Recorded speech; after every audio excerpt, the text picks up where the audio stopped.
on se retrouve aujourd'hui pour une nouvelle vidéo. On se retrouve pour un tutoriel que j'avais hâte de vous faire, que vous me demandez depuis un bon moment. C'est-à-dire un tutoriel capsule, mais également un tutoriel effet naturel. Alors, vous allez voir comment avoir un effet naturel. Donc, j'appelle ça un faux baby boomer. Je vous ai fait le preview sur Instagram. Vous allez voir que ça y ressemble beaucoup. C'est une technique, pourquoi pas, plus simplifiée pour les personnes qui ont du mal avec le baby boomer à l'éponge, le baby boomer avec la technique que je vous ai déjà montré. Et c'est également pour les personnes qui préfèrent ce rendu plus doux. Vous allez voir, c'est vraiment pas comme le baby boomer. C'est pour ça que je dis que c'est un faux baby boomer. C'est que c'est beaucoup moins marqué, beaucoup moins rosé, beaucoup moins blanc. On est plus dans le naturel. Alors, comme d'habitude, je désinfecte les mains. Je repousse les cuticules manuellement et avec la ponceuse. Donc là, j'utilise un embout de ponceuse que je me suis procuré sur AliExpress. Je suis en train de tester. D'ailleurs, je teste quelques produits dans cette vidéo, que ce soit AliExpress, mais également les gels Victoria Vin, donc les nouveaux gels mousse. Pour les produits AliExpress, je vous dis ce que j'en pense dans la prochaine vidéo qui est un haul AliExpress.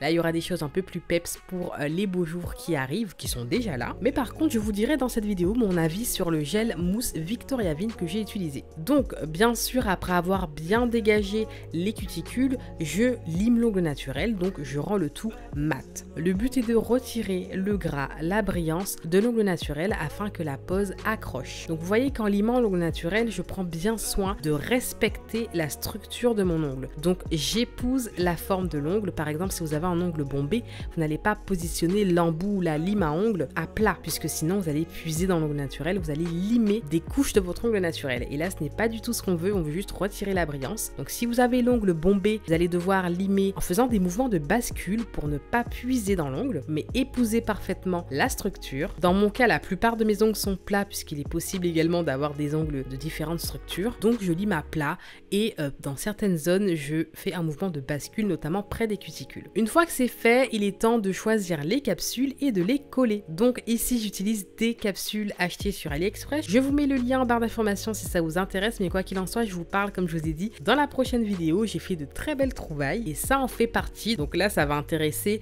celles et ceux qui aiment les ongles très longs. Dans mon cas, je les ai raccourcis, bien évidemment, vous n'êtes pas obligé de faire une telle longueur, mais c'est très bien parce que je sais qu'il y a des personnes comme moi qui cherchent depuis longtemps des capsules aussi longues et il y en a sur AliExpress qui sont très bien.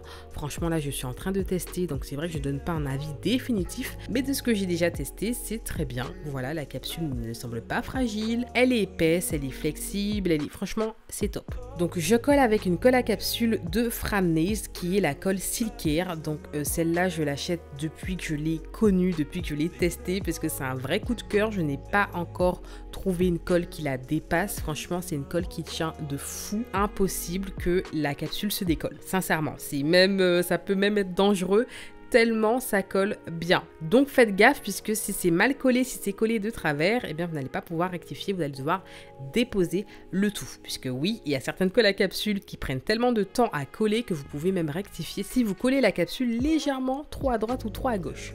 Donc bien sûr, comme vous l'avez supposé, vous devez bien centrer la capsule sur l'ongle. Et moi je colle à même l'ongle, donc je ne fais pas forcément le mouvement de bascule. Vous allez voir qu'il y a plusieurs façons de coller les capsules dans un prochain cours vidéo que je ferai sur ma plateforme qui arrive normalement soit en fin d'année ou soit en début d'année prochaine, mais je vous prévois un cours vidéo sur ce point ou une formation, c'est un cours de réflexion, mais vous allez pouvoir maîtriser une pose de capsule de A à Z avec du gel. Je vous donnerai tous les conseils dans les moindres détails et ce ne sera plus un problème pour vous, ce ne sera plus un secret pour vous.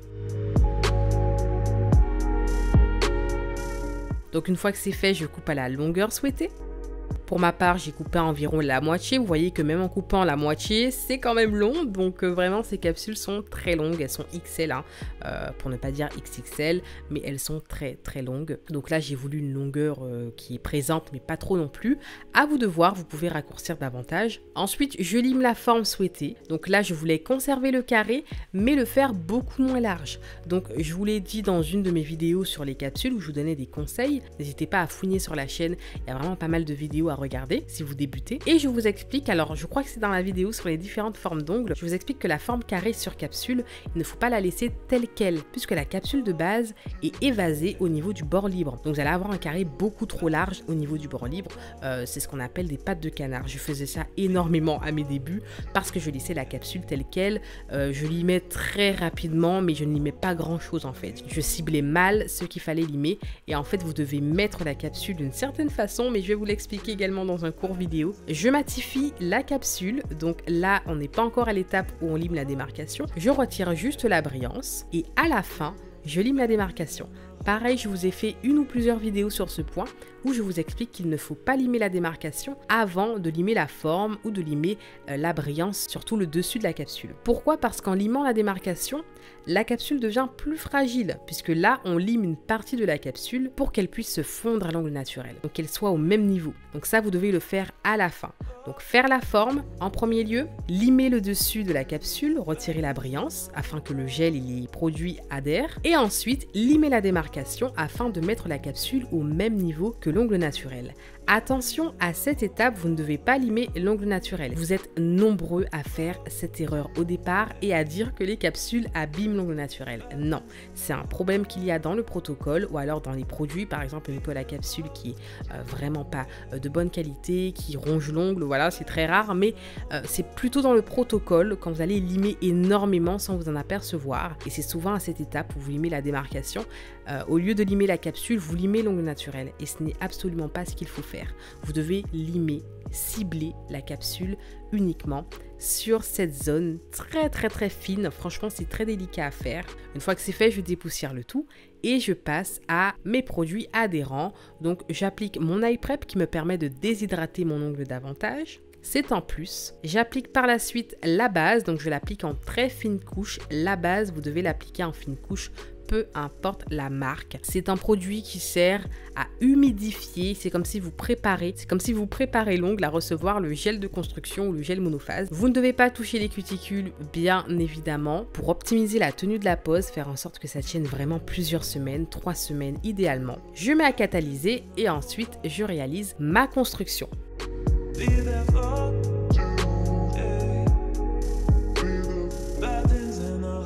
Alors, cette étape est semblable au baby boomer, ce pourquoi j'y trouve une similitude non seulement par rapport au visuel, au rendu, mais également dans la technique. C'est-à-dire qu'ici, alors j'utilise le gel mousse Victoria Vin, je vous mettrai la référence, elle est très belle cette couleur. Ce que je fais, c'est que, alors vous allez sûrement comprendre si vous avez déjà vu mes vidéos baby boomer, c'est exactement la même chose. C'est ma technique préférée, je l'appelle la superposition de couches, sauf que dans ce cas, il n'y a pas la fameuse couleur que je mets en dessous de ce gel de construction coloré. Donc en général, je mets 2 couches de blanc ou 2 couches de couleur, dans un cas de baby color. Mais ici, c'est la capsule, la couleur naturelle de la capsule qui fait office de couleur. Donc pas besoin d'appliquer une couleur au niveau du bord libre, c'est vraiment la couleur de la capsule qui va me servir à faire cet effet naturel. Il suffit juste que je prenne la technique de superposition de couches uniquement au niveau de la construction dégradée. C'est vraiment un mix des deux, c'est-à-dire que je vais faire mon bombé, ma construction, mais je vais également faire un dégradé avec ce gel de construction coloré.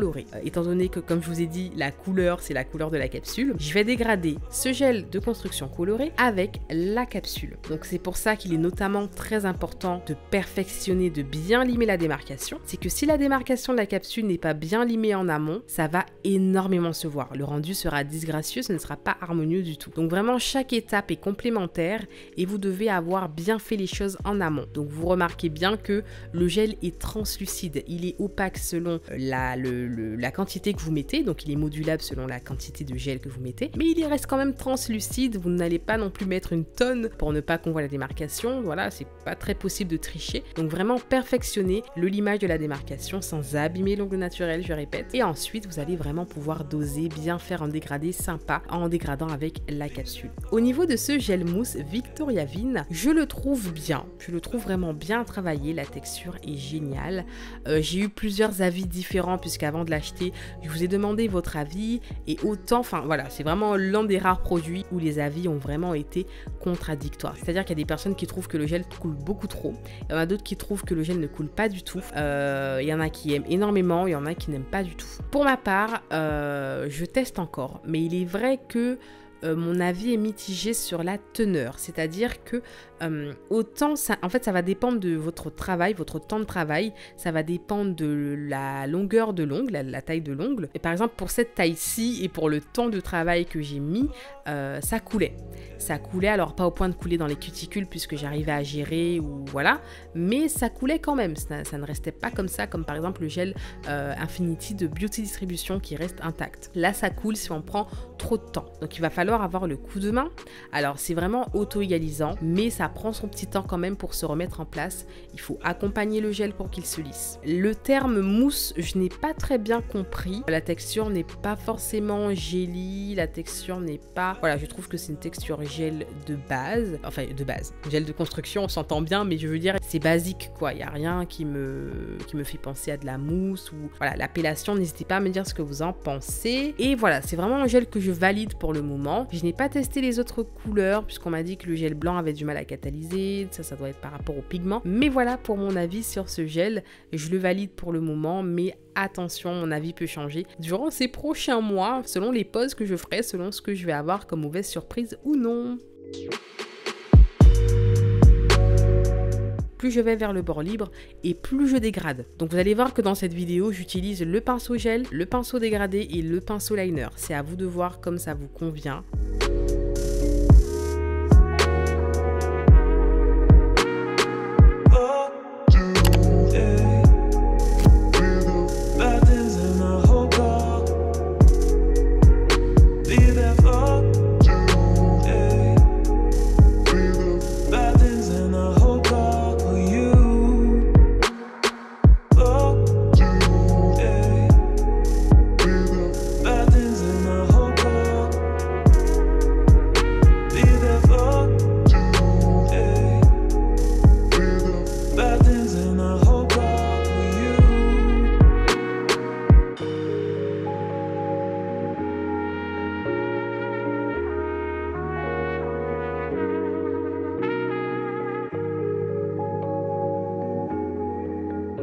Et une fois que c'est fait, alors soit vous mettez un gel de construction transparent pour égaliser la partie où je n'ai pas mis assez de gel. Donc là en fait, cette couche de gel coloré rose m'a permis de faire mon bombé et le dégradé. Mais il est vrai que je n'ai pas pu finaliser la construction avec, sinon il y aurait eu beaucoup trop de rose sur la partie naturelle au niveau du bord libre. Il a fallu dégrader avec ce même gel de construction. Donc ce que je fais, c'est qu'avec le gel de construction transparent, je viens finaliser la partie qui est creuse, la partie où je n'ai pas mis de gel de construction rose par rapport au dégradé. J'espère que là, ça va pour vous. N'hésitez pas à me dire en commentaire s'il y a quelque chose que vous ne comprenez pas. Pour ma part, je n'ai pas fait. C'est là que ça peut être ambigu pour vous parce que je vais appliquer une rubber top. Donc c'est une finition épaisse. Je vous parle beaucoup de la rubber base, une rubber base, voilà.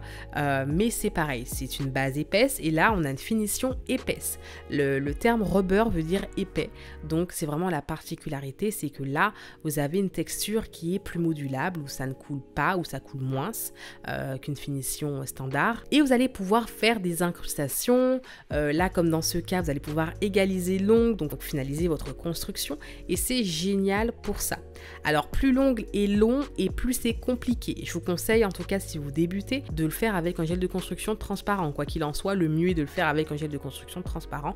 Là, c'est vraiment une question de rapidité. Avant de passer à cette étape, bien sûr, il faut faire la mise en forme. Donc là, normalement, si vous avez fait le cours en ligne, vous savez comment faire une mise en forme. Je ne vous apprends rien, vous limez ce qui est à limer, vous gommez les défauts. Dans ce cas, comme je vous l'ai dit, il y a un creux, donc je vais principalement me concentrer sur les parallèles, la forme de l'ongle, je vais centrer l'ongle, je vais limer près des cuticules, je vais perfectionner le bombé, je vais matifier tout l'ongle, donc même la partie creuse, et ensuite vient l'étape de la finition. Donc bien sûr, je dépoussière bien à chaque fois et j'applique ma finition en fine couche la première fois, sans catalyser. Je perfectionne en mettant une petite épaisseur au niveau du creux, au niveau de la zone où il manque de la matière. Donc vous voyez, pas très compliqué. Je joue avec la gravité. Si la matière coule beaucoup trop, je retourne mon doigt et je replace le gel là où il faut, si le gel s'est trop étalé. Là je dis le gel, mais c'est la finition. Je mets à catalyser très rapidement quand le placement du produit me convient. Pour ma part, j'ai appliqué un bijou d'ongle d'AliExpress. Je vous le mettrai en barre d'infos également si je le retrouve, normalement oui. Je Je l'applique sur mon annulaire et normalement je l'applique, alors vous pouvez l'appliquer avec une colle à strass, avec une rubber base, une rubber top comme ici, avec de l'acrygel. Il y a vraiment plusieurs façons d'appliquer des aussi gros bijoux. Et dans ce cas-là, je l'ai fait avec la rubber top, mais c'est vrai que c'est une matière qui n'est pas autant épaisse pour ce bijou-là. Donc ça peut glisser, faites attention. Et voici pour cette vidéo, j'espère que ça vous a plu. N'hésitez pas à liker si c'est le cas, à vous abonner pour ne pas manquer les prochaines vidéos, à me rejoindre sur Instagram. Je vous partage également des choses et on se dit à la prochaine vidéo. Je vous fais des bisous. Bye bye.